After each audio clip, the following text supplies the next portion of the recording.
Buenas tardes tengan todos ustedes, estimados colegas, a este Recrea 2023. Es un honor para mí presentar a nuestra tallerista, doctora en Educación por la Universidad Autónoma de Guadalajara, maestra en Educación por la Universidad Pedagógica Nacional, licenciada en Filosofía por la Universidad Autónoma de Chihuahua, colaboró en la Secretaría de Educación Pública y con el Consejo Nacional de Fomento Educativo en el diseño y la implementación de programas educativos, así como en proyectos de innovación e investigación con incidencia en política educativa nacional a través de organizaciones de la sociedad civil. Estuvo al frente de la Dirección de Innovación Educativa de la Universidad Autónoma de Guadalajara y de la Coordinación Académica del Instituto Internacional de Justicia Restaurativa. Imparte conferencias sobre innovación educativa, construcción de la comunidad, prácticas restaurativas. Actualmente es directora ejecutiva de la Asociación Civil Building Community, donde contribuye con la construcción de comunidad en entornos educativos laborales, familiares y comunitarios desde una perspectiva restaurativa.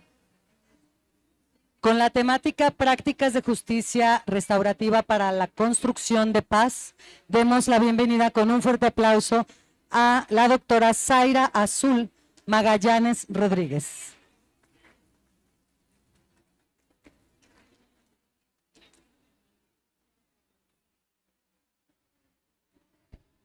Ahí se oye, sí, ¿verdad?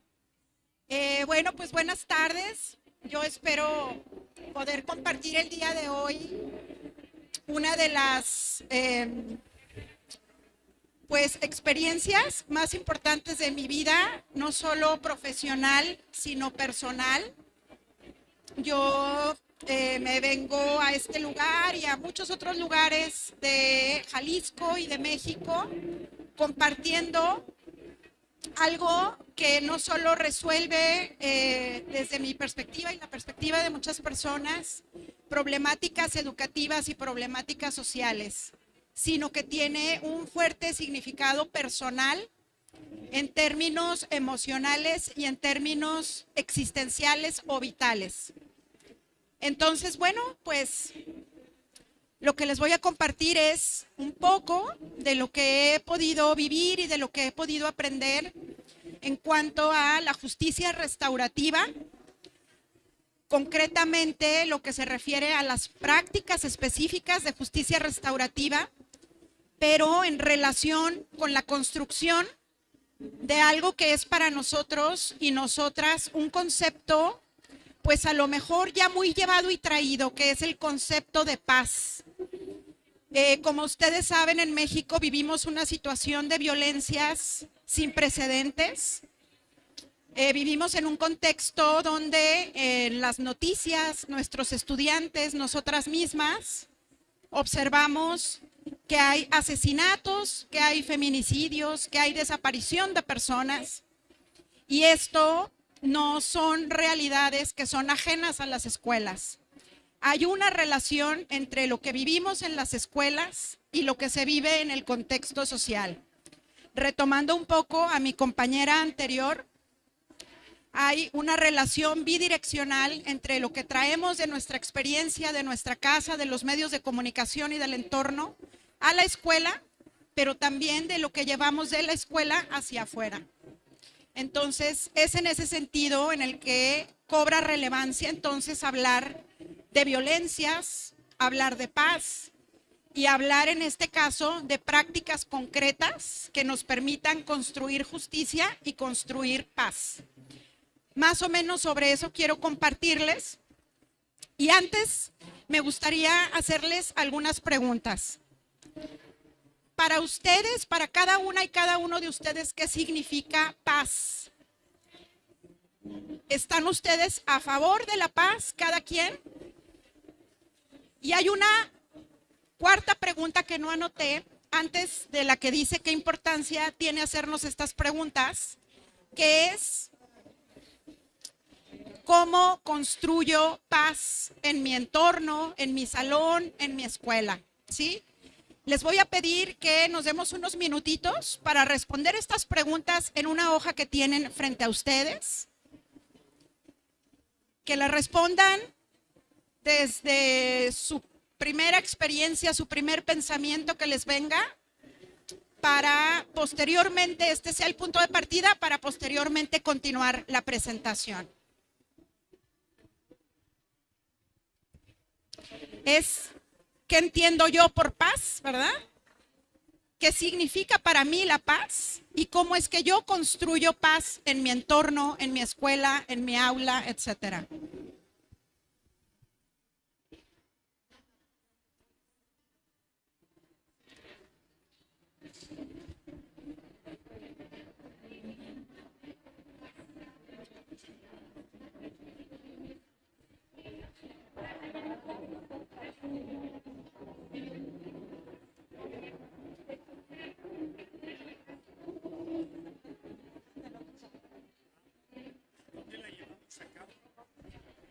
¿Cómo construyo paz? ¿Sí? Serían esas tres. ¿Qué es para mí la paz? ¿Estoy a favor de la paz? ¿Y cómo construyo paz? ¿Sí?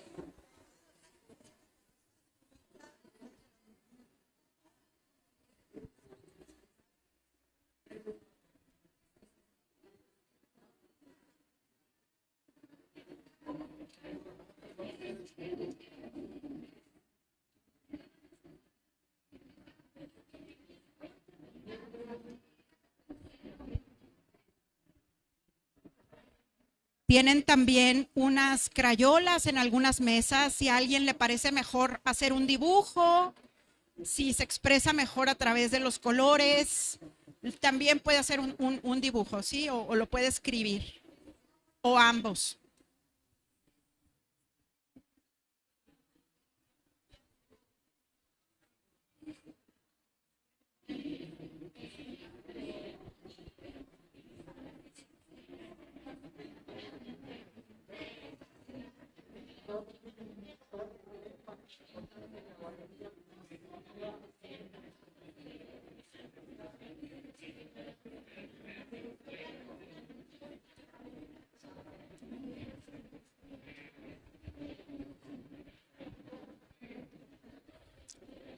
Bueno, pues al parecer algunas compañeras, compañeros ya terminaron o al menos han dejado de escribir. Eso me hace pensar que quizá ya concluyeron.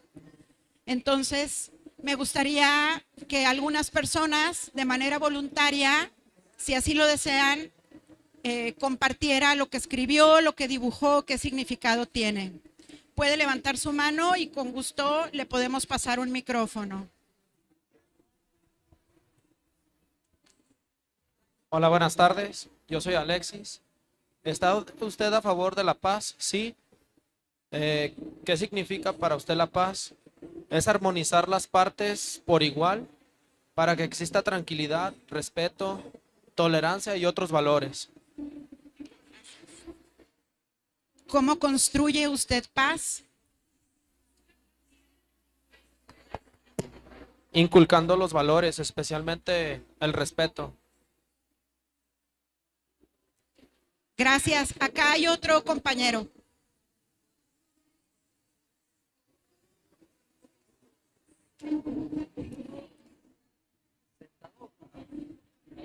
Hola, Aush. ¿Está usted a favor de la paz? Sí. ¿Qué significa para usted paz?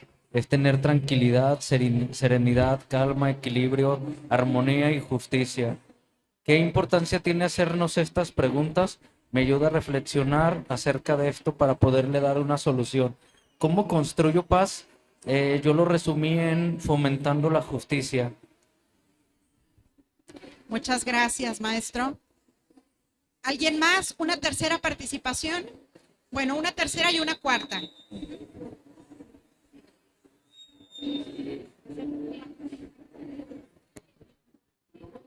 Sobre la primera pregunta, que si estoy a favor de la paz, sí, porque trasladado un poquito a la parte del aula, es la realización de un entorno seguro para todos los alumnos. Para mí, la paz es la tranquilidad de un estado de bienestar, que sí es importante realizarme estas preguntas. Yo pongo que es de suma importancia, pues es una autoevaluación de yo como maestro, qué estoy haciendo al respecto.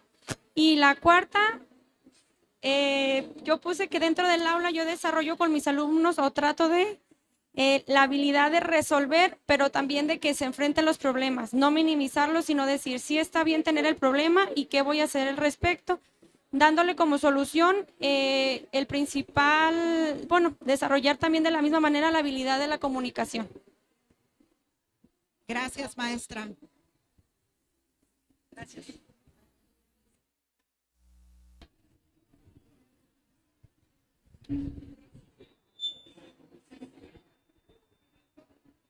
Buenas tardes. ¿Está usted a favor de la paz? ¿Sí? ¿Qué significa para usted la paz? ¿Estar en armonía con todas las personas? ¿Cómo construyo la paz? Respetando a todas las personas, inculcando y fomentando los valores. ¿Qué importancia tiene hacernos estas preguntas? Pues reflexionar y dar una solución en caso de que exista algún conflicto. Bueno, pues, una quinta. Ujú.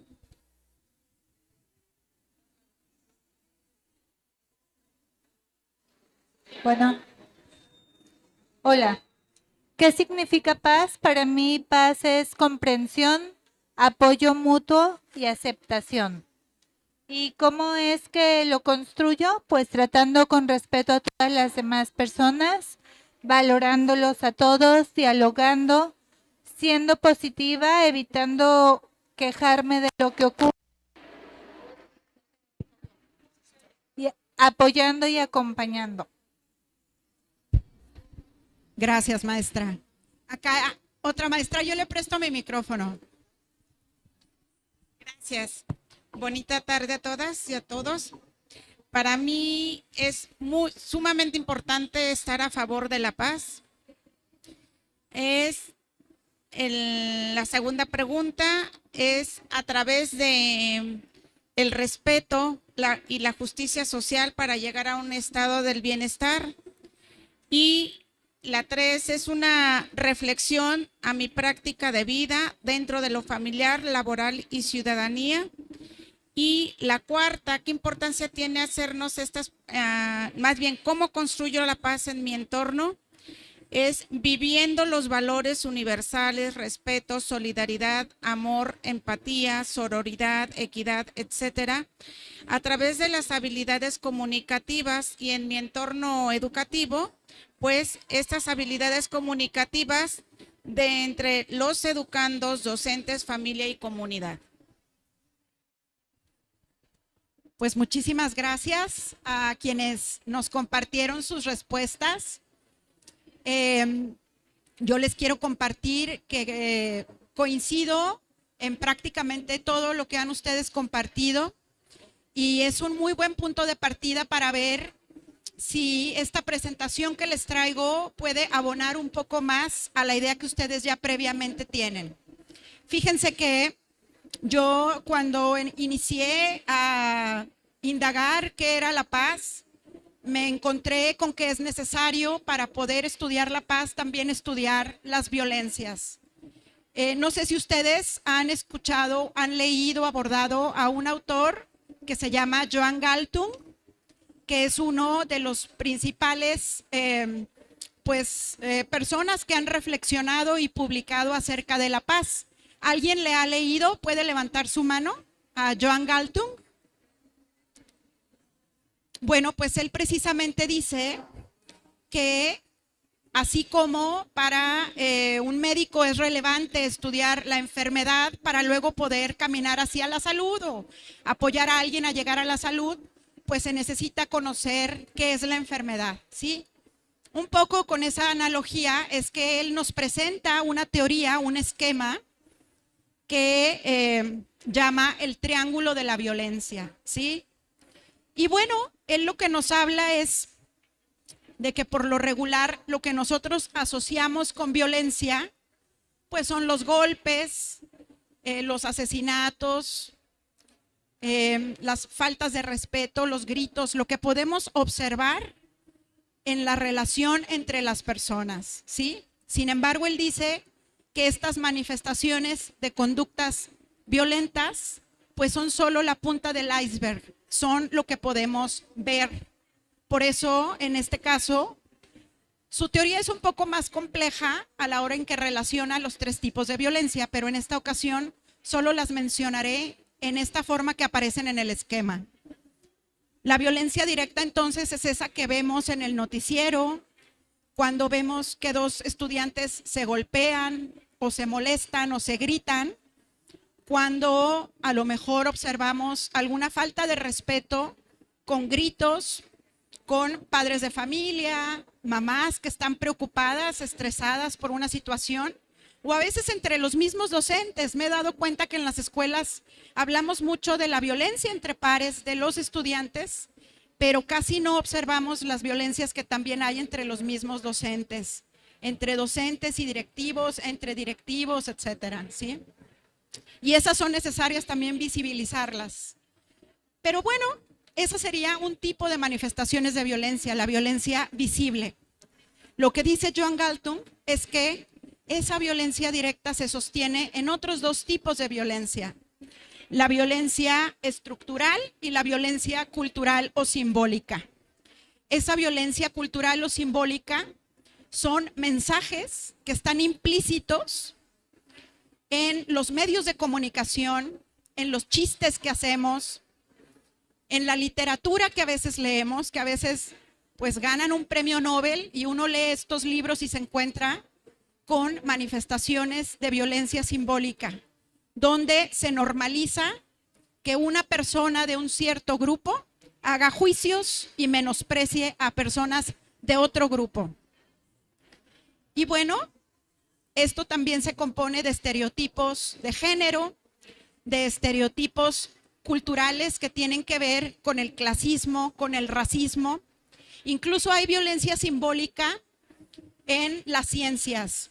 Estaba viendo que hay una organización, ¿verdad?, que tiene algún historial de racismo, que paga algunas o bastantes investigaciones, da un fondeo importante a investigaciones psicológicas que de alguna manera fundamentan la idea de que un grupo con ciertos rasgos genéticos es mejor que otro grupo de personas que no tiene esos rasgos genéticos, ¿sí?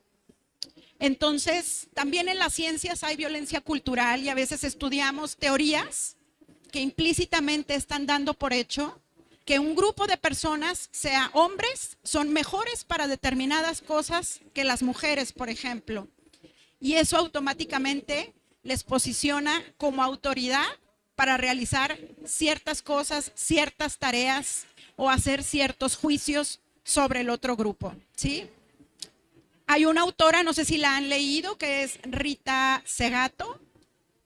Ella ha hecho muchos estudios con hombres feminicidas, hombres que han asesinado a mujeres, y ellos en sus narrativas, en esas investigaciones que ella hace, descubre que ellos consideran que están haciendo bien, porque ellos aprendieron que lo que una mujer debe ser, esa mujer a la que asesinaron no lo estaba haciendo. Es decir, esa mujer no se adaptó al estereotipo de género que esos hombres aprendieron.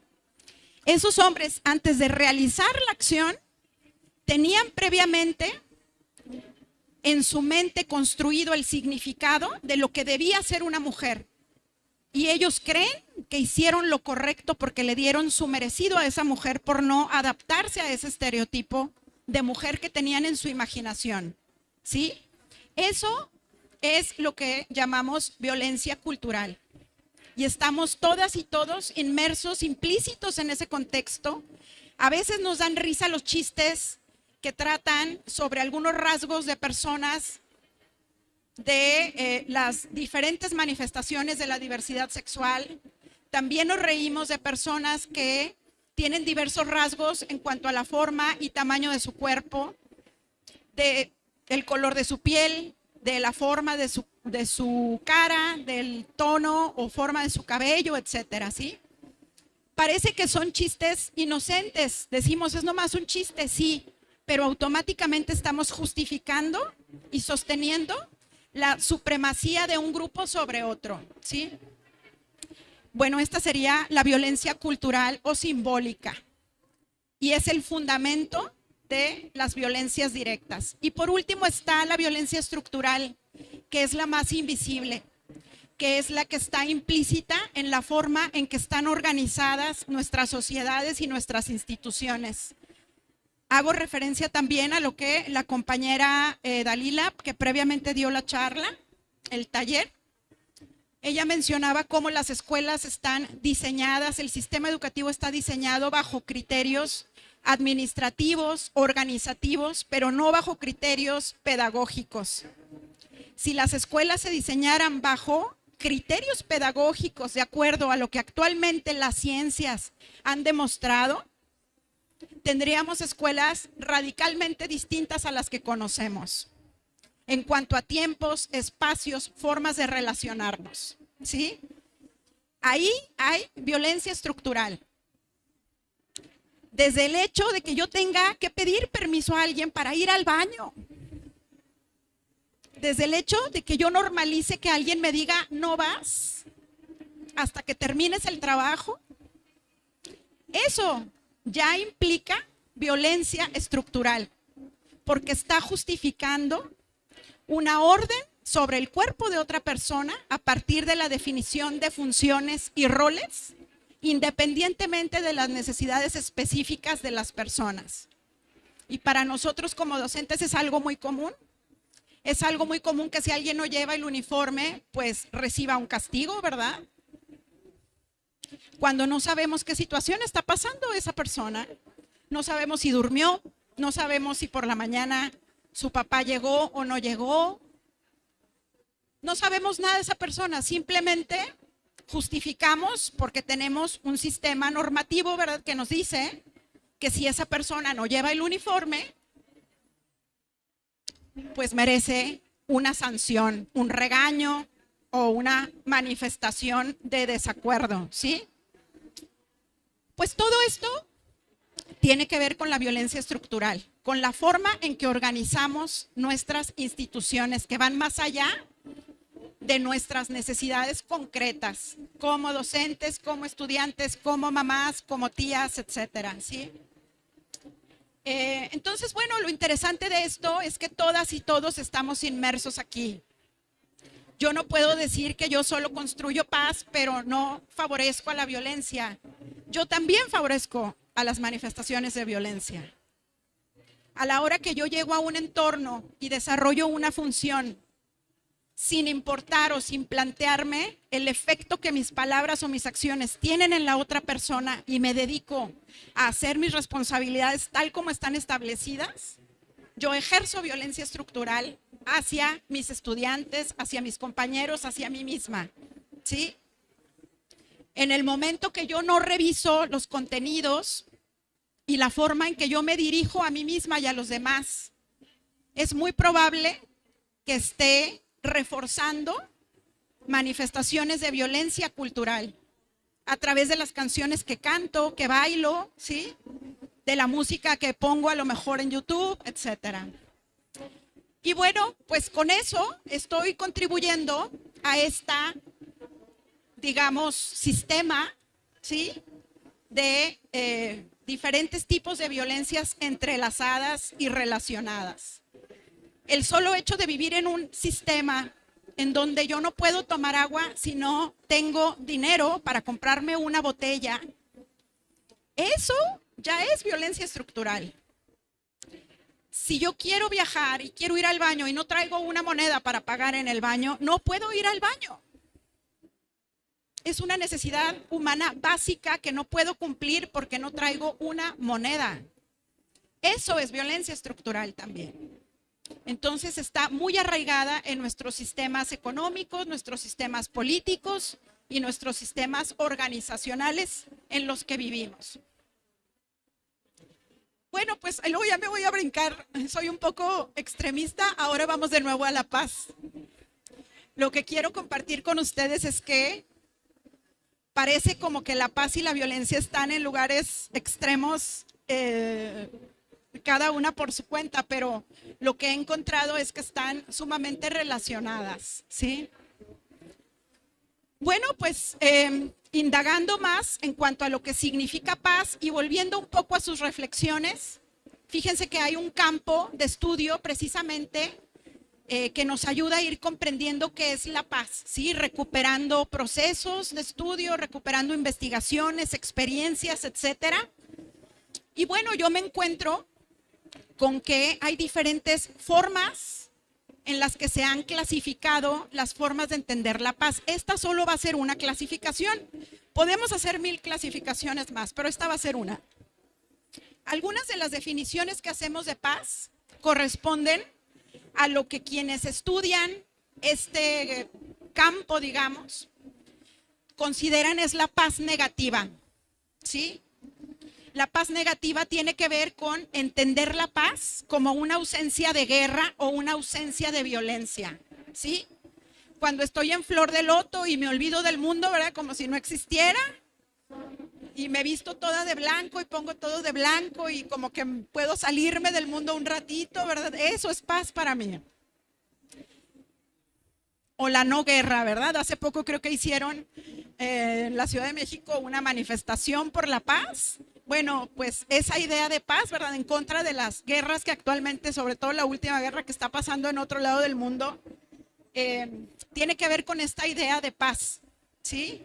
Sin embargo, pues hay otras formas de violencia con las que convive esta paz. Y bueno, esta idea es un poco peligrosa porque es esta idea que puede sintetizarse en la frase los buenos somos más, ¿no? Como si la paz es, pues que se haga lo que yo quiero, ¿verdad? Que los maleantes y que los rebeldes y que los que no piensan como yo, pues se vayan o desaparezcan, o que alguien mande la Guardia Nacional o la policía para que los elimine y entonces nada más nos vamos a quedar los buenitos y pues eso va a ser la paz, ¿sí? Entonces pues esta es una idea muy limitada, ¿sí? Y además está basada pues en una separación, en una ausencia de cuestionamiento sobre nuestras mismas acciones. Es digamos una idea de paz que se asocia mucho pues con esto, con lo blanco, con la palomita, ¿verdad? Con todo lo bonito. Luego tenemos otro concepto, volviendo al esquema que les presentaba ahorita, que es la paz positiva. Esto ya no implica solamente la ausencia de guerra o de violencia, sino que va más allá.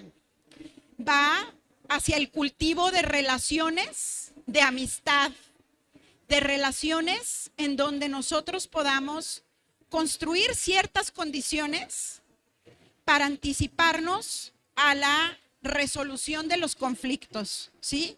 Es decir, ya no solo basta que no haya guerra o que los malos los metan a la cárcel, ¿no? Como la idea está limitada de paz negativa. No basta con eso, ¿sí? Es una idea, digamos, un poquito más desarrollada en cuanto a qué es lo que necesitamos cultivar para decir que estamos construyendo paz. Y desde esta perspectiva, pues estaríamos hablando de cuestiones que tengan que ver con la mutualidad, la reciprocidad, relaciones de solidaridad entre las personas. No basta solo no pelear, ¿sí? O no gritarnos. ¿Cómo nos vamos a relacionar en apoyo mutuo para decir que efectivamente hay paz, ¿sí? Tiene también que ver con la justicia social, con la equidad en todas sus manifestaciones y tiene también que ver con el respeto y el disfrute de los derechos humanos, ¿sí? Es decir, yo no puedo decir desde esta perspectiva que hay paz solo porque no se está matando la gente. Si las personas no están ejerciendo sus derechos fundamentales, si no estamos apoyándonos unos a otros, no podemos decir que estamos viviendo o que estamos construyendo paz, ¿sí? Entonces, bueno, pues estos serían algunos de los rasgos de la paz positiva. Un poco volviendo al esquema que nos presenta Joan Galtung, se puede hacer como una sustitución, así como hay violencia directa, podemos hablar de paz directa, ¿sí? Que podemos constatar con nuestros ojos que se está construyendo paz, que hay relaciones, manifestaciones de apoyo y también mensajes, símbolos, ¿verdad?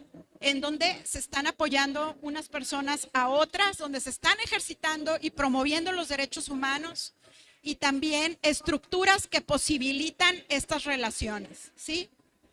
Y bueno, esto implicaría no solo la ausencia de violencia, sino la autorrealización del ser humano.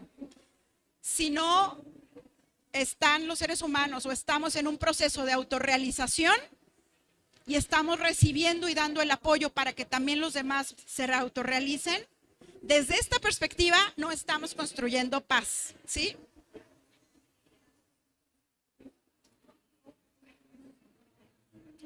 Entonces, bueno, hasta ahorita he hablado, y también va a tener que ver con lo que sigue, de paz negativa y paz positiva, ¿sí? Entonces, a ver, lo que les quiero compartir es que pareciera, yo cuando llego a esta reflexión de la paz positiva, pienso que hasta ahí llegué y digo, pues sí, qué bonito, ¿no? O sea, claro, no basta con no pelear. ¿Qué vamos a hacer para co-construirnos, para apoyarnos y favorecer unos con otros este proceso de autorrealización? ¿Qué más queremos? ¿No? Fomentar los derechos humanos, respetarlos, fomentar la reciprocidad. ¿Qué más? Bueno, pues al parecer hay aún más. Está otro concepto que es la paz imperfecta. En las dos concepciones anteriores, paz y violencia aparecen por separado. Es como si cuando hay paz es cuando no hay violencia, ¿no? Bueno, en la paz imperfecta estamos hablando de que pueden coexistir. Es una visión mucho más realista.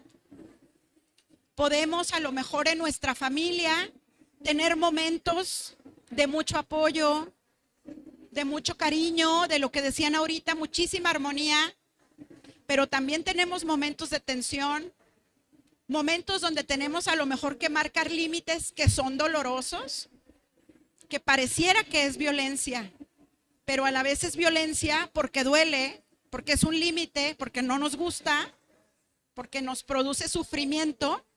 Sin embargo, está en un proceso de construcción de paz, de construcción de acuerdos, de construcción de un entorno donde tú y yo podamos cohabitar, y el proceso de esa construcción no necesariamente va a ser armónico, ni lindo, ni bonito. En ese proceso habrá momentos de mucha dificultad, ¿sí?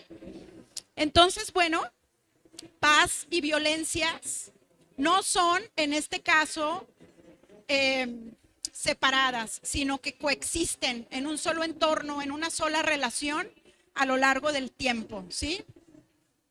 Es también la paz vista como un proceso inacabado. Nunca podemos decir, ya estamos en paz, ¿sí? Siempre hay algo que necesitamos abordar, algo que queda por incorporar, algo que queda por corregir, algo que queda por pulir, ¿sí? Desde esta perspectiva, no podemos nunca cantar victoria. Siempre estamos en un proceso de construcción permanente. Y bueno, como les decía, en un entorno, en un espacio-tiempo, puede haber a la vez manifestaciones de violencia y manifestaciones de paz. Hay otra idea muy interesante en esta concepción que nos dice que nosotros podemos elegir si reaccionamos con violencia o reaccionamos con paz, ¿sí? Como si pudiéramos salirnos de la realidad, verla y luego hacer una elección consciente, ¿sí? Bueno, pues estos serían algunos rasgos de la paz imperfecta.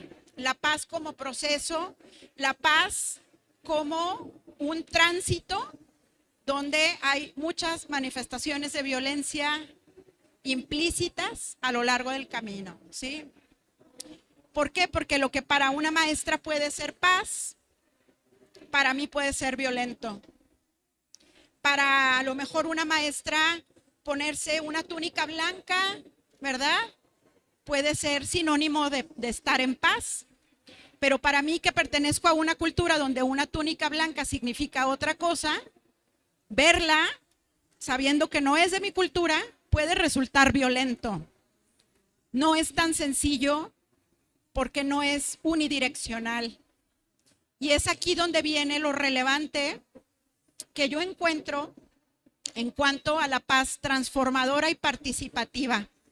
Y es donde van a tomar relevancia las prácticas de justicia restaurativa, en este caso específicamente en los entornos educativos y bueno, más particularmente donde hemos tenido oportunidad de co-construir con estudiantes, docentes, personal directivo, algunos momentos que nos pueden decir que desde esta perspectiva, la que voy a mencionar ahorita de paz transformadora y participativa, hemos podido tener algunos momentos de construcción de paz.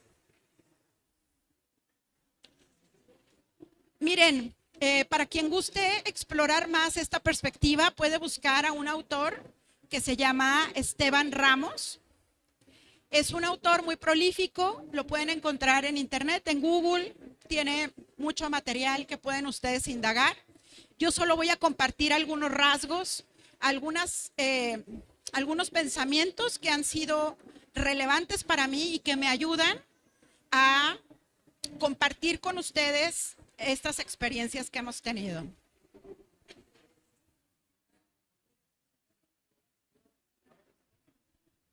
Bien, pues él habla de una perspectiva que es la perspectiva sociopráctica, ¿sí? Desde ahí, pues a mí ya me hace pues sentir un poco de familiaridad, porque yo soy, obviamente, ¿verdad? Como yo creo que cualquier persona que trabajamos en el ámbito de la educación sabemos la relevancia que tiene la práctica, la relevancia de no quedarnos solo en el concepto o en la teoría, sino de llegar a la acción concreta, contextualizada de estos pensamientos o estas ideas. Él va a relacionar tres conceptos básicos, como lo es la paz, la convivencia y las necesidades humanas, ¿sí? A partir de la relación entre estos tres conceptos es que él va a hacer su propuesta. Y habla también muchísimo de la forma en que los seres humanos construimos los significados. Quienes hayan estado en la presentación anterior y en la anterior,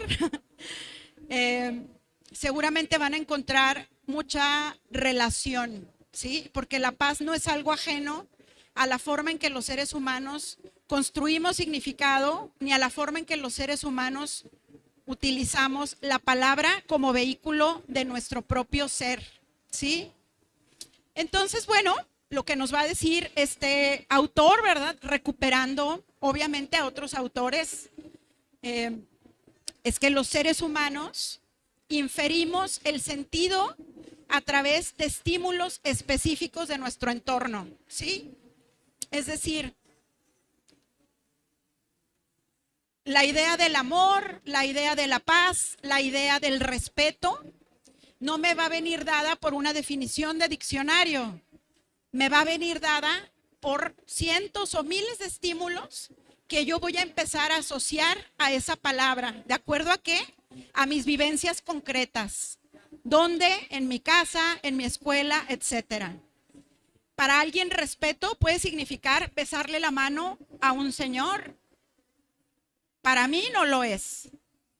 Alguien al construir paz puede fomentar que se le bese la mano a un señor. Vamos a entrar en una discusión, porque para mí eso no es paz ni es respeto, ¿sí? Habrá quien diga que respeto, pues es no mostrar las piernas, no mostrar las rodillas, las mujeres, ¿verdad? Y entonces, cuando esta persona proponga acciones para construir paz y respeto, pues va a proponer que las mujeres usemos faldas largas, ¿sí? Entonces, es donde aparece lo interesante, que a través de esta construcción de significados nosotros no solo construimos significados, construimos realidades en las que vivimos. Si yo estoy en un entorno donde esto de besar la mano y esto de la falda larga son muestras de respeto, cuando yo salga de ahí, voy a sentir que si la gente no hace eso, hay faltas de respeto. Ahí no se respeta a la gente. ¿sí? Si yo entro a un aula y no están todos sentados y callados, yo puedo interpretar que ahí hay un desorden y hay anarquía, y eso está muy mal. Y entonces, pues, así les va a ir a los estudiantes, así le va a ir al maestro o a la maestra, así va a ir el reportito que vamos a poner de nuestra observación. ¿Por qué? Porque lo que esa persona está entendiendo es distinto de lo que entienden todos los demás, ¿sí? Entonces, bueno, ¿sí? No se quitan la cachucha. O también, ¿verdad? Si entramos a un aula y decimos, o este maestro, ¿por qué no les pide a los alumnos que se quiten la cachucha? O sea, qué falta de respeto. ¿Cómo pueden estar aquí con cachucha? O están comiendo. ¿Cómo? Va y se queja con el director, el maestro. ¿Cómo este maestro deja que coman, deja que se pongan cachucha? ¿Por qué? Es una falta de respeto. Entonces, si se fijan, en ese momento que el maestro está haciendo el juicio, ya está dando por hecho que esa idea que él tiene es la que es. Inmediatamente no se está planteando que quizá el otro maestro tiene otra idea, quizá los estudiantes, no, es automático. Su realidad está construida y sus juicios a partir de esos significados, ¿sí? Entonces, bueno, en este caso la paz va a ser, adelantándome un poquito porque ya está ahí, pero bueno, un proceso sociopráctico. No podemos definir la paz como desde afuera, ¿sí? Ni podemos decir que es lo que yo creo que es. Tampoco está subordinado o no a la presencia de violencias. Tampoco es así, ni a factores externos a las personas. Por último, tampoco es un proceso en donde las personas elegimos si ser violentas o ser pacíficas. Básicamente la paz va a ser algo que tenemos que sentarnos a construir juntos. Es decir, no está ya fuera dada, ni yo la voy a llevar y la voy a inculcar y a imponer. Necesita co-construirse, ¿sí? Pero bueno, aquí nos va a decir un poquito más acerca de a qué se refiere, ¿sí? Entonces, fíjense, ¿observan la imagen que está aquí en la pantalla? ¿Qué observan ustedes ahí? ¿Alguien puede tomar un micrófono? ¿Pueden pasar un micrófono? ¿Qué observan? ¿Qué hay ahí?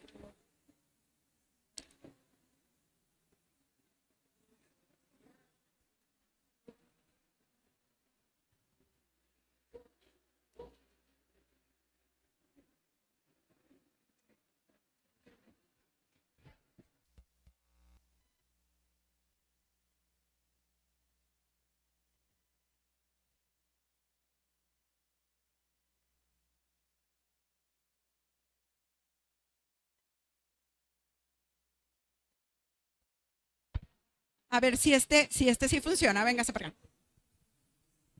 Bueno, se observa un ser humano con luz, humilde, tranquilidad y como que está haciendo una reflexión. Muchas gracias. Bueno, muy bien. ¿Alguien más observa algo distinto?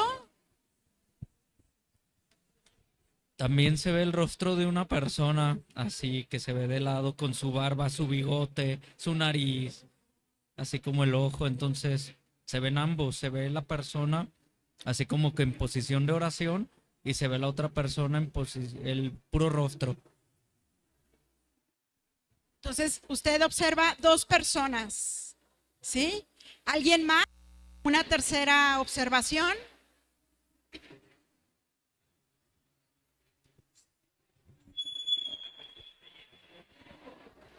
Bueno.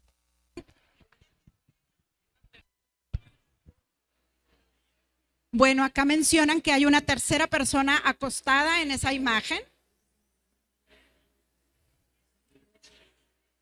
Y eso es lo que, a ver, está interesante. porque lo que está haciéndonos reflexionar, por lo menos hasta donde yo comprendo este autor, o la pregunta que nos está haciendo es, ¿qué me hace a mí pensar que ahí hay dos personas? Es decir, esas dos personas o tres personas o esa persona humilde, sencilla, reflexiva, está ahí y se refleja hacia mí, o soy yo quien está proyectando el sentido sobre esa imagen. Si yo no tuviera el concepto de persona, si no tuviera asociado ese concepto o ese nombre de persona con figura, yo no vería eso ahí, ¿sí? Esa es la reflexión que este autor. No es que la realidad sea de un modo y se proyecte, sino que yo proyecto mi sentido y mi significado hacia afuera. Obviamente ese significado no se construyó solo, ¿verdad? No estuve yo mi primera, segunda, tercera infancia o lo que sea metida en un rincón y solita me inventé los significados. Obviamente hay una construcción en relación con otras personas. Pero la forma en la que yo comprendo el mundo es singular y es distinta de todas las demás. No va a haber dos visiones exactamente iguales. Eso es lo relevante. Y la construcción que yo hice de ese sentido y de ese significado, el caminito que yo seguí fue distinto al de todos los demás. Eso es lo relevante aquí. ¿Cómo puede ser que cada persona tiene una idea distinta del mundo? ¿Y cómo puede ser que en la gran mayoría de nuestros entornos esas visiones permanezcan invisibles? Solo se manifiesten de repente, solo las hagamos conscientes y las discutamos de una manera muy parcial, ¿sí? Habla este autor del pensamiento transductivo, que tiene que ver con la construcción de analogías, ¿sí? Si yo crecí en un hogar donde, pues, las personas que a mí me aman y me cuidan también me ofenden o me gritan o me golpean, para mí el amor no va a estar siendo muy distinto de los golpes. Yo no voy a distinguir una negligencia, que no me lleven al médico, que no me bañe, que no coma bien. No lo voy a distinguir eso, no lo voy a ver como violencia. Yo lo voy a ver como lo normal. Yo no voy a poder decir, ahora voy a ser violenta y luego ahora voy a ser pacífica. No, mi realidad, lo normal, lo vivible, tiene que ver con esas condiciones con las que yo asocio el amor y el cuidado. Entonces, por eso nos encontramos a veces en conflictos, en situaciones donde no comprendemos cómo las personas hacen tal o cual cosa. Y es momento de preguntarnos, entonces, ¿qué tenemos que hacer? ¿Imponer mis valores? ¿Imponer mis significados? ¿O cuál es la propuesta de la paz transformadora y participativa? Es justamente hacia donde voy. Entonces, bueno, decía anteriormente, no vemos con los ojos, sino con el cerebro, ¿sí? Es decir, a lo mejor yo estoy observándoles y digo, ay, pues ya se van a dormir, están muy aburridos, la maestra acaba de bostezar, seguro le está aburriendo mi presentación, ¿qué haré? ¿No? ¿Por qué? Porque yo asocio esas manifestaciones, esos gestos, con el hecho de un problema conmigo. Quizá no es así. Quizá muchos de nuestros estudiantes cuando llegan al aula asocian nuestra sola presencia con una figura negativa de autoridad. Ni siquiera tiene que ver con nosotros. Tiene que ver con algo que ya el solo hecho de llegar y vernos les hace sentir tensión, presión, malestar. Y eso necesariamente se va a manifestar en sus acciones, en sus conductas. Si no nos detenemos a indagar, a dialogar, muy probablemente estemos simplemente acelerando y reforzando unos malos entendidos que van a hacer que ese adolescente o ese niño o esa niña acabe saliendo de la escuela, ¿sí? Y bueno, no podemos, ¿sí?, conocer la realidad externa como tal. Lo único que podemos o tenemos acceso es a la lectura o la interpretación que hacemos de esa realidad a partir de nuestros prejuicios, precomprensiones que hemos ido construyendo a lo largo de nuestra vida. ¿Hay posibilidad de transformarlos? Sí.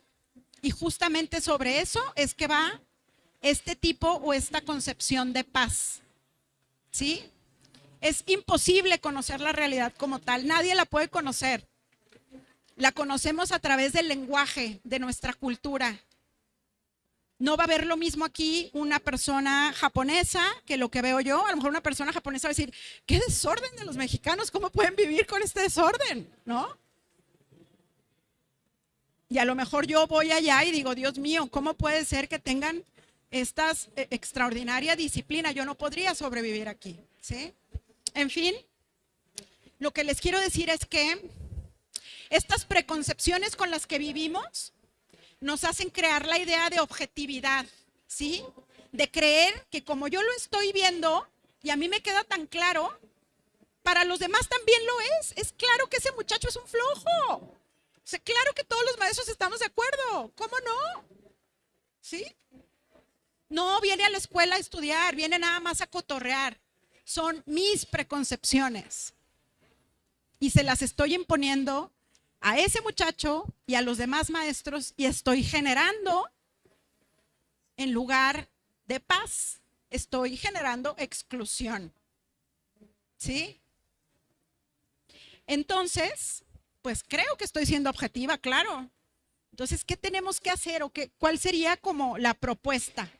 Lo que nos va a decir este autor es que los seres humanos, fíjense también, esto está súper interesante, construimos sistemas relacionales permanentemente. Es decir, en función de lo que yo observo en este contexto, yo voy a construir una forma de relacionarme con eso que estoy viendo, ¿sí?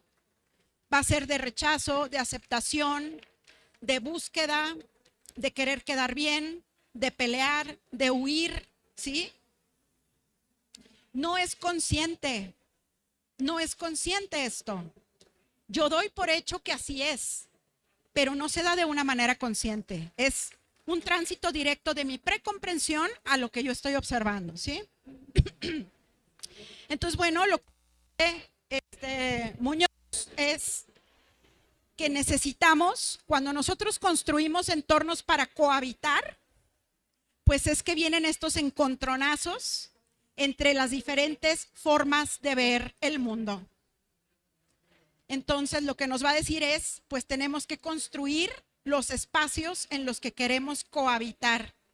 ¿Qué tanto en un espacio que estamos cohabitando se están tomando en cuenta las necesidades de todas las personas, las formas de pensar y los significados de todas las personas presentes? ¿Y qué tanto, en verdad, eso que estamos viviendo satisface a las necesidades de todos y a la forma de ver el mundo de todos y cada uno? ¿O hay una forma de ver que se está imponiendo y los demás pues tienen que apechugar? Porque no queda de otra. ¿Sí? Entonces, bueno, pues nos va a decir, ¿verdad? Según establezcamos nuestras relaciones en estos espacios de cohabitación y atendamos nuestras necesidades de una forma u otra, cristalizaremos modelos de atención a esas necesidades y modelos convivenciales. Yo me pregunto si las necesidades de autonomía, de expresión, están manifiestas libremente, respetuosamente en nuestras aulas. ¿Están aquí? No están. ¿Estoy hablando yo? Y ustedes, pues está cada quien escuchando y elaborando algo valiosísimo, pero que no se está poniendo en juego aquí. Para que este fuera un espacio de construcción de paz, necesitaríamos todos y cada uno de los que estamos aquí, tener el mismo derecho y el mismo tiempo de expresar nuestra visión del mundo y nuestras necesidades, no las de mañana, no las de ayer, las de este momento. Entonces, desde esta perspectiva, no es un espacio de paz, ni de construcción de paz. Por lo menos desde la lectura que yo hago de este autor, ¿sí? Sí, podemos decir, bueno, pues sí, pues es que de eso se trata, ¿verdad? Es un evento, no podemos estar moviendo todo. Justo de eso se trata. Cómo los seres humanos nos estamos supeditando permanentemente a estructuras que están prehechas, prefabricadas, y no nos detenemos a cuestionar si esas estructuras son las que verdaderamente necesitamos para satisfacer nuestras necesidades y para tener sistemas convivenciales más respetuosos. ¿De qué? De lo que sentimos, pensamos y necesitamos todos y cada uno aquí y ahora, ¿sí? Entonces, bueno, ¿cómo va a definir este autor esta paz transformadora y participativa? Transformadora, pues yo la leo, ¿verdad?, en dos sentidos. A la hora que yo interactúo con la realidad, a su vez la transformo, pero también participo de ella. Si no transformo y si no participo, no puedo hablar de que sea paz.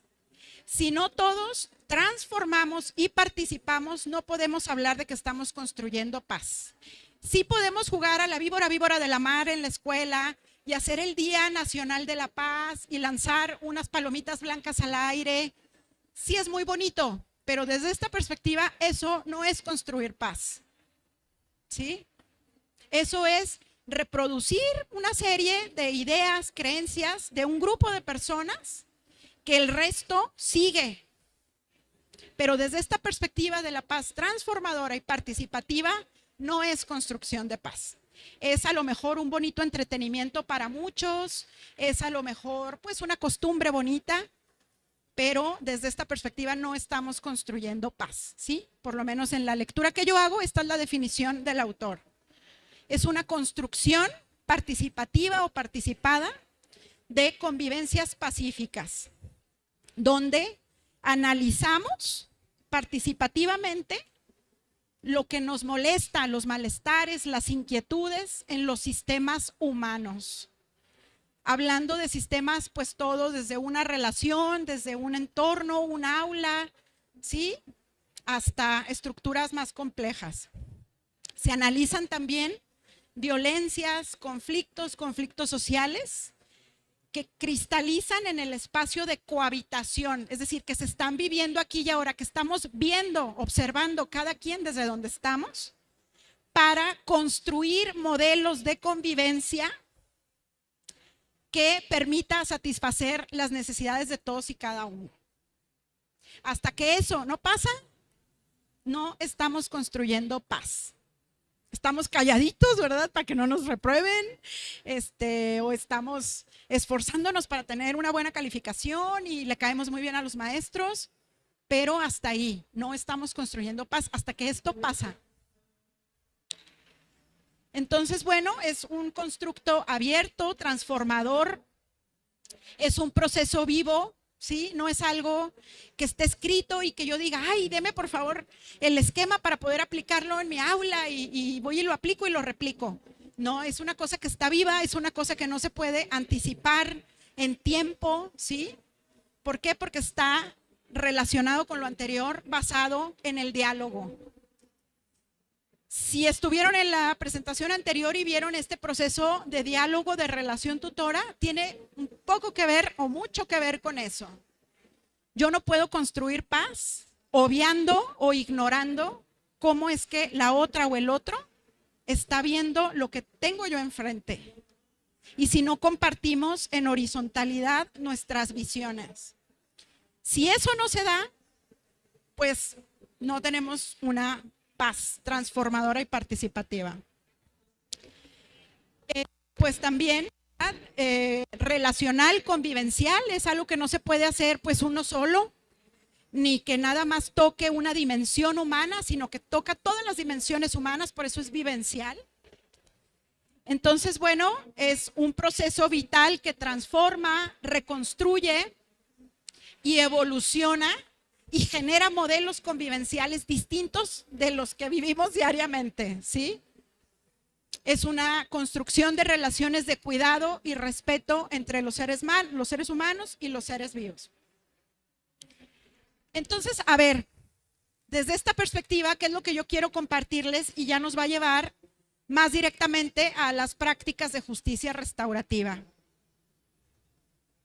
Que desde esta perspectiva no podemos construir paz simplemente generando más contenidos en nuestros programas curriculares o dándole más horas a la clase de ética o de formación ciudadana, ¿verdad? Donde vamos a ir a resolver unos ejercicios y unas lecturas y ya. Necesitamos nuevos referentes de convivencia. Si ese niño o esa niña que llega a la escuela con la construcción del significado de amor y cuidado asociado a la negligencia, a los golpes y a los gritos, y nosotros creemos que por una clase que le damos, ¿verdad? Muy bonita la clase con una presentación llena de monitos, él va a construir otro significado o a abonar, ¿verdad? Algunas ligeras incorporaciones a su significado original o a replantearse o a cuestionarse sus preconcepciones. No va a pasar, va a ser muy difícil, prácticamente imposible que eso pase. Si así fuera, pues no tendríamos los problemas de aprendizaje y de violencia que tenemos ahora. Necesitamos modelos convivenciales distintos. Es decir, modelos convivenciales que impliquen situaciones, experiencias compartidas, que por sí mismas al realizarlas y vivirlas en comunidad, impliquen la construcción de nuevos significados, ¿sí? La lectura por sí misma, copiar de un texto al otro, no garantiza esa construcción, ¿sí?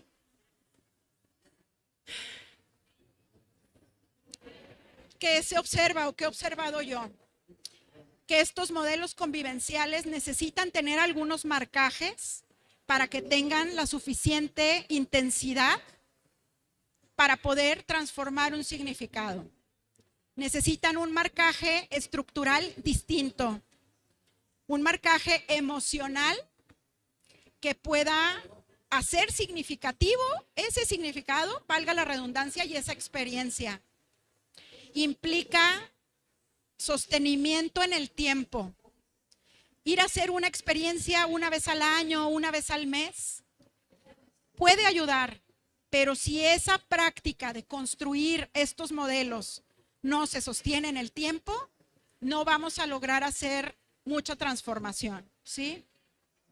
Necesitamos también, aquí pongo un ejemplo, ¿verdad? ¿Qué podríamos cambiar? Cambiar el formato clase, el formato conferencia, ¿verdad? El formato currículum lineal, la separación por grados, la verticalidad de las decisiones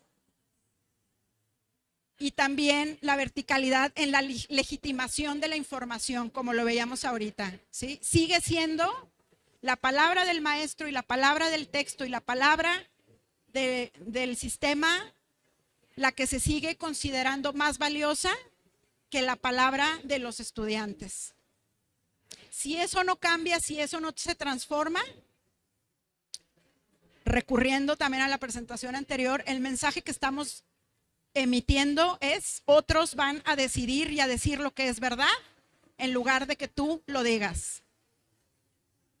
Y este entrenamiento de la educación, digamos, escolarizada, pues nos lleva a eso, a decir, sí, otro tiene la razón, otro es el que sabe, no yo. Y entonces automáticamente demeritamos nuestros propios pensamientos, ¿sí? No quisiera que se fuera a malinterpretar. Lo que yo digo es muy extraño que a los estudiantes les siga costando tanto trabajo exponer un tema. Les da vergüenza hablar. ¿Por qué les da vergüenza hablar? Pues porque casi nunca hablan de sus cosas, de su perspectiva, y no les es validada su forma de ver el mundo de manera sistemática, sostenida, intensa, ¿sí? En sus procesos escolares. ¿Van a hablar de qué? De lo que otro me está diciendo que tengo que hablar. Cuando el otro me dé permiso, cuando el otro me diga y como el otro me diga, ¿sí? Entonces, bueno, básicamente, o una conclusión a la que podemos llegar es, no es paz si en las situaciones convivenciales no participan todos los sujetos presentes, transformando su propia situación al aportar su visión y su lectura de la realidad. Si no se co-construyen significados que impliquen co-transformación de las realidades y satisfacción de necesidades de todos y cada uno, tal y como cada quien las siente y las expresa, porque esa es otra. Decimos, no, es que el alumno necesita esto, sí, pero él no te lo ha dicho. Estamos haciendo la suposición. ¿Qué dice el alumno? ¿Sí? ¿Qué necesita? ¿Qué siente? ¿Qué manifiesta? Asumimos, ¿verdad?, que estamos haciendo lo que necesita. Necesita 3 horas más de matemáticas, ¿verdad? Pues eso es lo que yo creo. ¿Qué dice él? En este sentido, ahora sí ya, por fin, cobran relevancia las prácticas de justicia restaurativa, pues implican precisamente tales condiciones de participación, de reflexividad, de co-construcción, de transformación e incorporación de necesidades, con un marcaje emocional muy profundo y un marcaje horizontal también muy claro, ¿sí? Específicamente o más específicamente, los círculos de paz, que ya un poquito por ahí el maestro Carlos Antonio Enciso habló sobre esto en la mañana. Por sí mismo, ponerlo en práctica ya implica todas estas características que el autor nos menciona sobre la paz transformadora y participativa, ¿sí? ¿Cuáles son estas prácticas? Pues bueno, una sería la escucha activa. Hola, ya. Una de estas prácticas sería la escucha, no solo la escucha activa, sino la escucha empática, ¿sí? Que va un poquito más a profundidad de la escucha activa. Serían las declaraciones afectivas, las preguntas afectivas, las pequeñas reuniones espontáneas, los círculos restaurativos o círculos de paz, ¿sí? Y las reuniones restaurativas.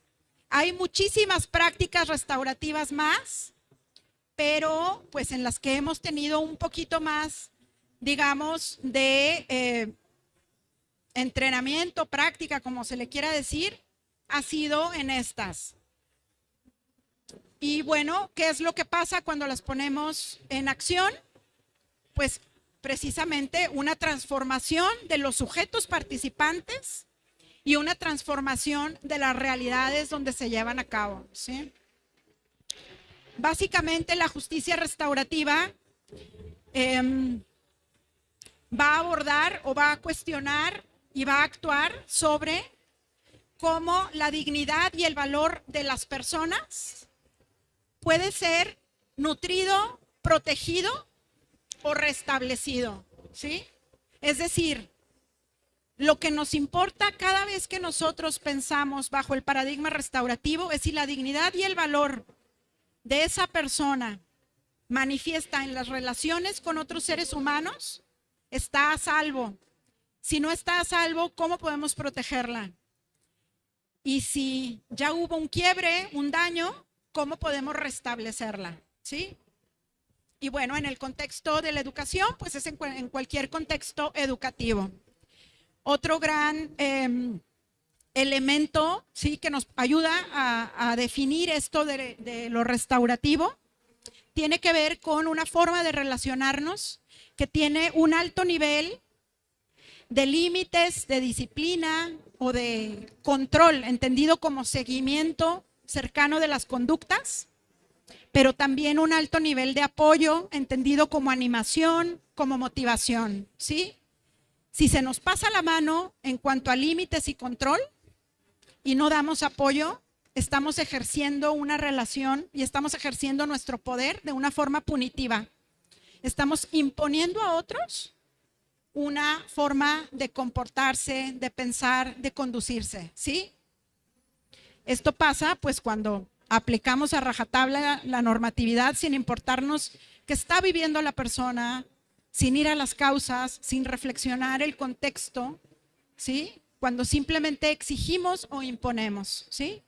Si no ponemos límites ni tampoco brindamos apoyo, pues estamos cayendo en negligencia. Es este maestro que pongo yo de ejemplo, lamentable, que llegaba al aula con su café y su periódico, y eso se ponía a hacer, a tomar café y ver el periódico, y nosotros haciendo cada quien lo suyo, ¿verdad? Eso es negligencia. El mensaje que se envía a las personas es: no existes, no me importas, ¿sí? Eres invisible. En este sentido, tampoco estamos ni construyendo paz, ni tenemos una relación respetuosa, ¿sí?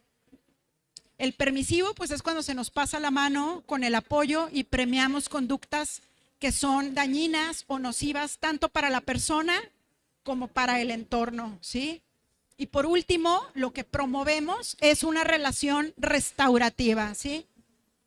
Que tiene efectivamente un alto nivel de límites, límites claros, consensuados, comprendidos, ¿sí? A veces los límites, pues, es una hoja que dice un reglamento que nadie entiende, ¿verdad? Que está guardada en un cajón, y un buen día me entero que, pues, que ya transgredí algo que dice en esa hoja que yo nunca entendí ni supe que existía, y ya me van a correr de la escuela, ¿no?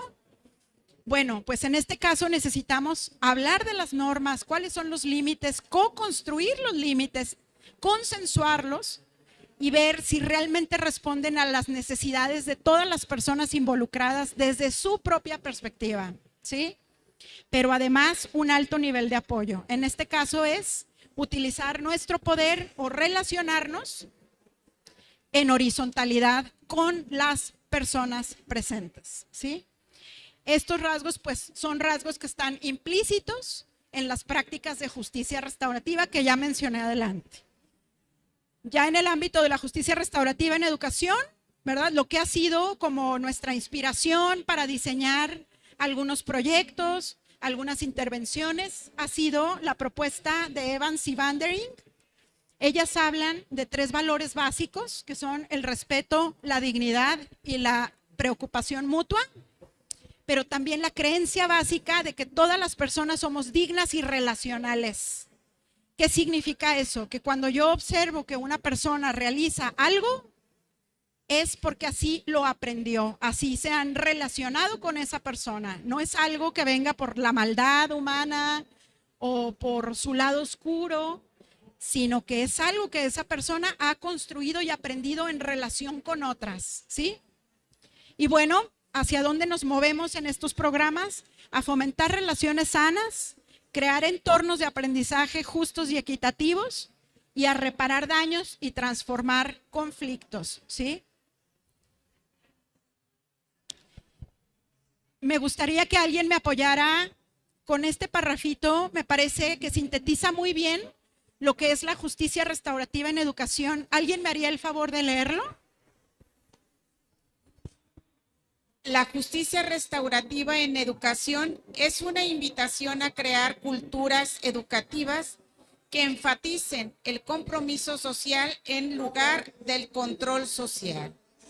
Esto significa que en el punto de partida de cómo somos cuando estamos juntos, está en las relaciones en lugar de las reglas, en las personas en lugar de las políticas, en honrar más que en evaluar, en crear significado en lugar de imponer conocimiento, en preguntar en lugar de afirmar y en el bienestar en lugar del éxito basado en el mérito. Esto no implica que las reglas, políticas, evaluación, información y éxito sean irrelevantes. Simplemente significa que estos deben satisfacer las necesidades de las personas que viven dentro de una comunidad, no al revés. La justicia restaurativa en educación tiene la posibilidad de cambiar las fábricas de aprendizaje en jardines donde se siembran semillas y se fortalece y se fomente el crecimiento? Bueno, pues ese parrafito del libro Justicia Restaurativa en Educación sintetiza muy bien hacia dónde es que nos gustaría caminar a través de estos proyectos y programas. Cuando estamos con nuestros lentes restaurativos puestos y ocurre un conflicto, una manifestación de violencia en un entorno escolar, no nos preguntamos cuál norma está siendo transgredida, ¿sí? Nos preguntamos quién ha resultado dañado, cómo se pueden satisfacer las necesidades de las personas dañadas, cómo se pueden reparar los daños y a quiénes les o nos corresponde hacer ese proceso, quiénes necesitamos involucrarnos. ¿Qué quiere decir? ¿Que no vamos a aplicar la normativa o que nos va a importar ya nada la normativa? No, quiere decir que no es suficiente aplicar la normativa. Quiere decir que tenemos que ver más allá, ver a los seres humanos presentes. Y eso es precisamente uno de los elementos pues, que nos ayudan a darnos cuenta cómo cambia la perspectiva en lo restaurativo. ¿Quiere decir que vamos a dejar de evaluar? Pues tal vez no, pero necesitamos preguntarnos a quién le sirve la evaluación y qué implicaciones el resultado de esa evaluación va a tener para la vida del estudiante. ¿Sí? ¿Qué tipo de evaluación? Si está incorporando su propia visión en ese proceso o no, si estamos respondiendo a su necesidad o a criterios externos, si estamos construyendo significado o imponiendo conocimiento, ¿verdad? Como colonizando la mente de otro, diciéndole lo que sí es, en lugar de construir juntos los significados. ¿Cómo podemos caminar hacia allá? Pues no es de la noche a la mañana, no es con una experiencia, son procesos que involucran a todas las personas que conviven en un entorno, implica procesos de capacitación, de acompañamiento, un proceso dialógico, participativo, vivencial, demostrativo, in situ, en donde están las personas cohabitando, respetuoso, y también es un proceso abierto, en permanente construcción, ¿sí? Es un proceso que involucra las emociones, es un proceso que involucra las cosas que nos duelen, ¿sí? Porque los sistemas actuales que tenemos, pues parece que nos piden cortar una parte de nosotros, ¿sí? Y nada más permanecer como si fuéramos robots, como si no tuviéramos emociones o sentimientos. En los procesos restaurativos, esto es un elemento primordial, ¿sí? Partir de cómo nos sentimos y qué emociones experimentamos. Bueno, por último, yo quisiera compartirles algunos de los proyectos en los que hemos estado colaborando, unos más breves, otros un poquito más extendidos en el tiempo. En el proyecto hacia una cultura restaurativa escolar, lo hemos trabajado en una escuela de Chihuahua y en una escuela de aquí de Jalisco. También hemos trabajado círculos de apoyo y contención docente en línea durante la pandemia. Otro proyecto que hemos realizado es capacitación y formación con directivos de secundarias técnicas de aquí de Jalisco, de 2 zonas escolares. Y también el proyecto Escuela Restaurativa, en donde yo trabajo, que es el UNCADER, que pertenece a la Dirección, a la Dirección General de Técnico Agropecuario. Ay, siempre se me olvida. De JETA y CM. Ahí está, ahí dice. Es que está largo. Dirección General de Educación Tecnológica Agropecuaria y Ciencias del Mar. Es que antes no tenía Ciencias del Mar y ya desde que se lo sumaron me confundo. Entonces, bueno, pues es un poquito de lo que hemos hecho. También hacemos programas en casas hogar, en centros de rehabilitación, en otros entornos, pero ya no me dirijo tanto a eso, porque bueno, este es un contexto educativo, entonces les comparto los proyectos que hemos hecho más en el contexto educativo. Este es un ejemplo de uno de los talleres, más bien de los círculos de paz que realizamos con un equipo directivo de aquí de Jalisco. Es lo que ustedes pueden observar, pues obviamente es nada más la parte visible, ¿verdad? Esto pues genera a través de una serie de momentos metodológicos, de una serie de prácticas concretas, un diálogo muy profundo entre las personas que ha dado como resultado algunos testimonios, ¿sí? ¿Alguien que quiera leer uno de los testimonios de los directivos que han participado y docentes en algunas de estas experiencias?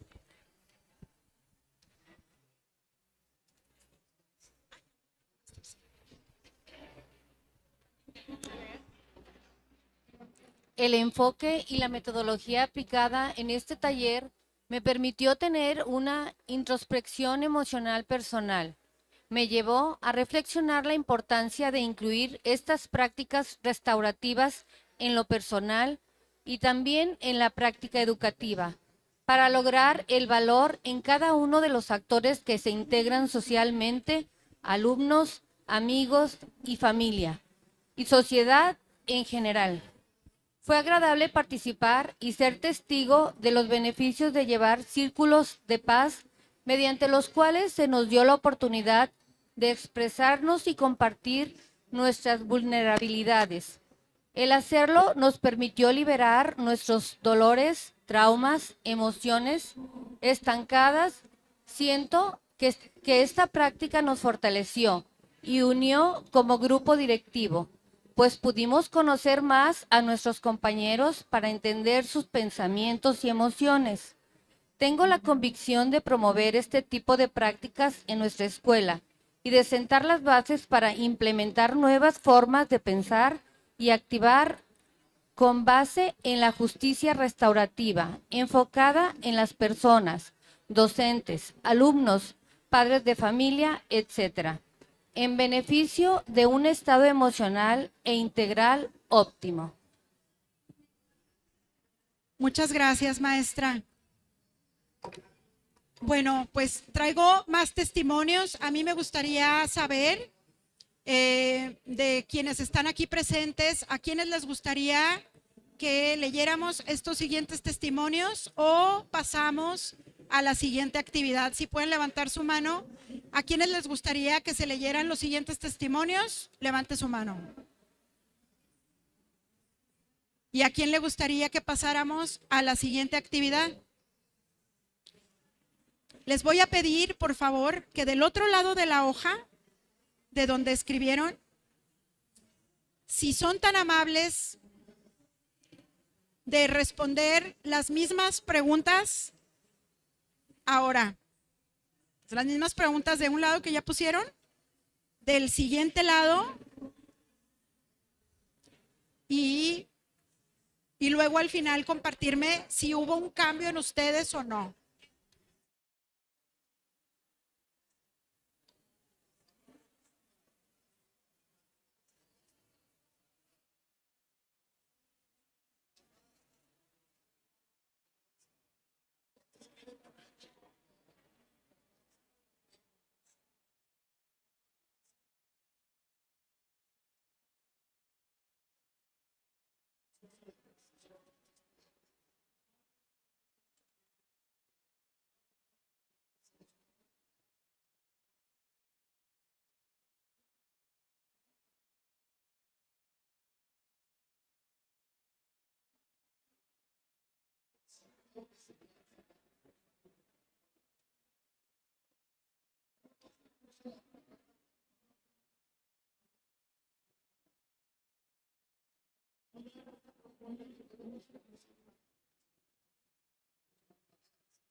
En realidad las tres preguntas pues es el pretexto. Si no se sienten con la inspiración, solo registrar algún cambio, algo distinto que piensen ahora con respecto a la paz.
Bueno, si alguien quiere compartirnos su reflexión, sería de mucha ayuda. Sí, gracias. Agregaría a las respuestas que di que buscaré la actualización con los diferentes autores y otros más con respecto a este tema de la paz, para en lo personal, mi vida personal, como para los diferentes contextos en los que me desenvuelvo. Y pues hay que considerar los diversos contextos de las personas con las que me desarrollo y me relaciono.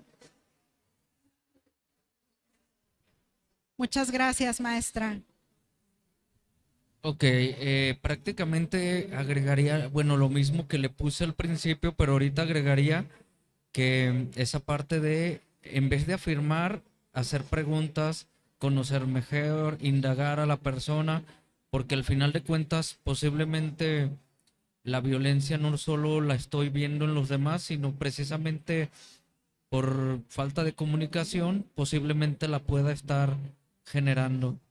Me agradó la parte de honrar, ver a la persona como honras a tu padre, a tu madre, honrar al compañero, honrar al alumno, honrar a las personas, verlas desde ese sentido de, no sé, de esa parte, de honrarlos, de verlos como cada persona actúa acorde como lo que cree que es correcto.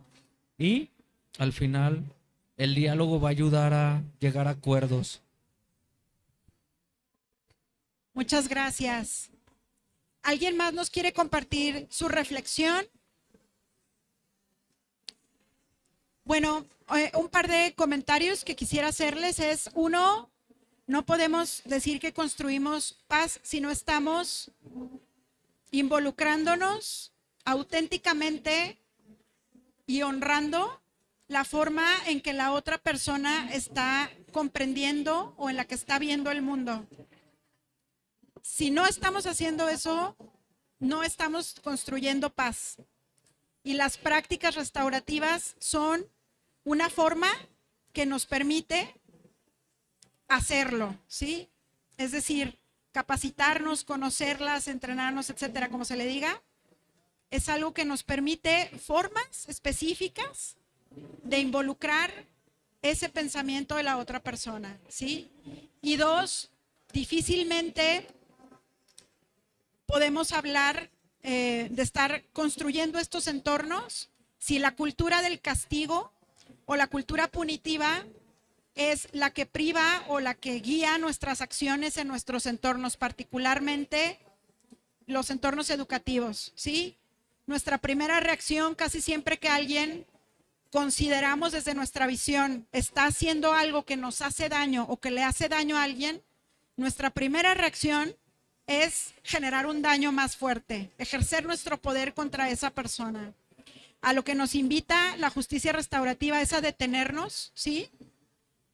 y antes de hacer un juicio, sentarme y platicar con la persona y conocer cómo es que esta persona está viendo el mundo, de dónde viene, para construir con esa persona alternativas, ¿sí?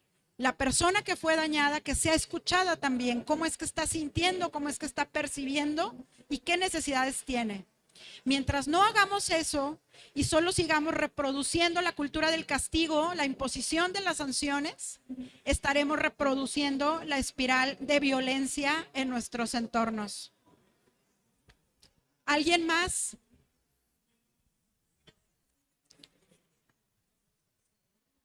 Desde mi perspectiva como educadora, el uso y manejo de conceptos lo debemos de asimilar y comprender, porque el castigo, ¿cuál es el concepto de castigo y quién soy yo para castigar? Segundo, la obediencia. ¿Qué es concepto? Conocemos de obediencia y cómo los adultos imponen el obedecer a un adulto y a qué estoy exponiendo a los menores al decirle que se tiene que tener obediencia a una persona que tiene autoridad en un contexto. Y creo que es la construcción de acuerdos en lugar de reglas, en lugar de esos límites se deben de regular a través de los acuerdos y por ende los acuerdos es cuando tú, el niño en el contexto escolar, construyen de qué manera van a convivir en el aula, en la escuela y de qué manera se relacionan estos acuerdos de convivencia en la familia y en el entorno en el que están viviendo. Entonces, para mí es muy importante el uso y manejo del lenguaje y de esos conceptos. Muchas gracias. ¿Alguna pregunta? Ya prácticamente estamos terminando. Solo no me gustaría irme si alguien pues tiene a lo mejor algún cuestionamiento, algo para profundizar, algo que no haya quedado claro a lo mejor, o cómo llevarlo a la práctica en su escuela, qué sé yo.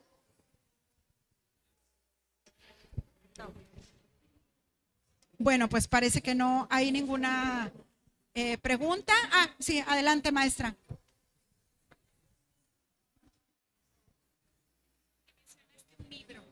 Mencionaste un libro y dónde se puede conseguir.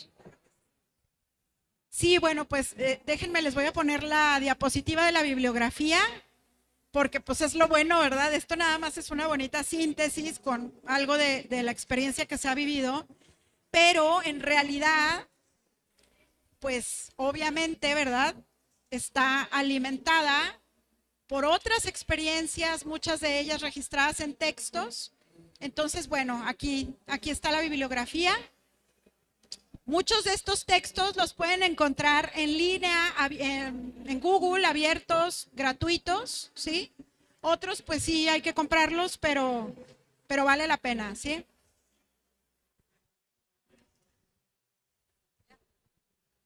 Perdón.